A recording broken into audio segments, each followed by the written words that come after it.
दोस्तों, ये new land lab का चार्ट है जो कि अपने हाई से लगभग 40% तक नीचे गिर चुका है। यदि आप भी जानना चाहते हैं कि अब स्टॉक में क्या करें, इसको होल्ड करें या फिर यहाँ से अब एग्ज़िट करें, तो जानने के लिए हमारे वीडियो को अंत तक ज़रूर देखें और चैनल को सब्सक्राइब करके बेल आइकन को भी ज़रूर दबाएँ। तो दोस्तों, जैसे कि आपको पता है, हम हमारे वीडियो में चार्ट पे कोई भी सपोर्ट और रेजिस्टेंस की लाइन खींच कर नहीं दिखाते। वैसे हम लास्ट में आपको टेक्निकल व्यू भी बताएंगे, लेकिन हमारा मेन मोटिव रहता है आपको फंडामेंटल की जानकारी देना, कंपनी के बिज़नेस में क्या हो रहा है। क्योंकि हमारा मानना है यदि किसी कंपनी का बिज़नेस ग्रो कर रहा है और वो प्रॉफिट बना रहा है तो उसका स्टॉक भी लॉन्ग रन में जाके आपको पैसा बना कर देगा ज़रूर। और यदि जिस कंपनी का बिज़नेस ग्रो नहीं कर रहा है, प्रॉफिट नहीं कर रहा है, तो उसका स्टॉक भी आपको पैसे बनाकर नहीं देता। तो दोस्तों, जानने के लिए हम Q3 कॉन कॉल के ट्रांसक्रिप्ट को पढ़ेंगे और देखते हैं मैनेजमेंट ने उसमें क्या जानकारी दी है, उसके हिसाब से हम कोई डिसीजन लेंगे। तो दोस्तों, ये न्यू लैंड लैब की जो है Q3 FY26 की अर्निंग कॉन्फ्रेंस कॉल है, जिसको मैंने AI की मदद से हिंदी में ट्रांसलेट कर लिया है। तो ये कंपनी के CFO अभिजीत मजूमदार ने वित्तीय परिणामों की जानकारी दी है। कुल आय 447.48 करोड़, पिछले साल की इसी तिमाही के 401.9 करोड़ के मुकाबले 11.4% की वृद्धि हुई है।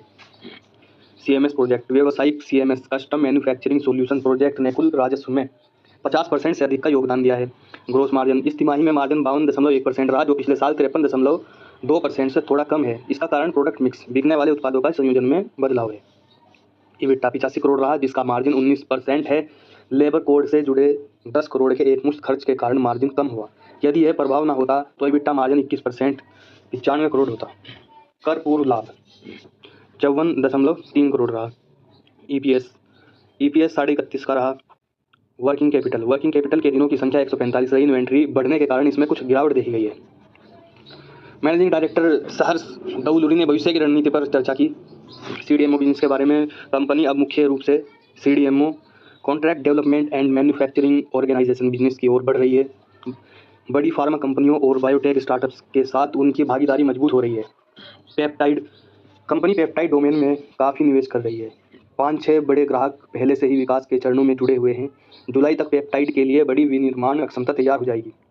नया R&D सेंटर, बोर्ड ने हैदराबाद के जीनोम वैली में एक अत्याधुनिक R&D सेंटर बनाने की मंजूरी दी है। उत्पाद अपडेट, इजेटिमिब और मिर्टाज़ापाइन जैसे उत्पाद प्राइम GDS पोर्टफोलियो में अच्छा प्रदर्शन कर रहे हैं। हालांकि पलिपेरिडोन के शिपमेंट में ग्राहक की ओर से कुछ परिचालन समस्याओं के कारण देरी हुई।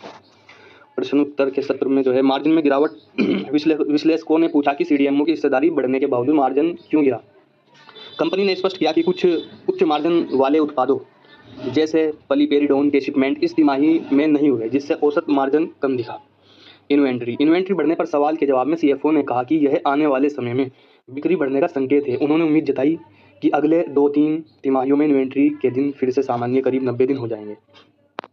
जैसे कि दोस्तों, आपको पता होगा, अगर आपको मेडिकल की लाइन में थोड़ी नॉलेज हो, तो गर्मियों में सीज़न चलता है डॉक्टरों का भी, दवाइयाँ ज़्यादा बिकती हैं, ज़्यादा बीमारियाँ होती हैं, तो और सर्दियों में कम जो है लोग बीमार पड़ते हैं और कम दवाइयों की बिक्री होती है। इसलिए इनकी इन्वेंट्री में जो माल भरा पड़ा है, वो ये बोल रहे हैं कि आने वाली 2-3 तिमाहियों में इसको हम सेल बढ़ेगी, मतलब जब गर्मी आएगी तो।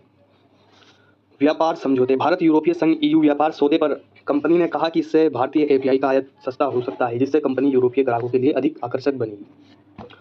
तो दोस्तों, ये तो ट्रांसक्रिप्ट की जो है हमने आपको जानकारी जो मैनेजमेंट ने दी आपको बता दी है। और आप कमेंट करके हमें बताएं कि अब आप स्टॉक में क्या कर रहे हैं, आपको कैसा लगा ये वीडियो, ज़रूर बताएं।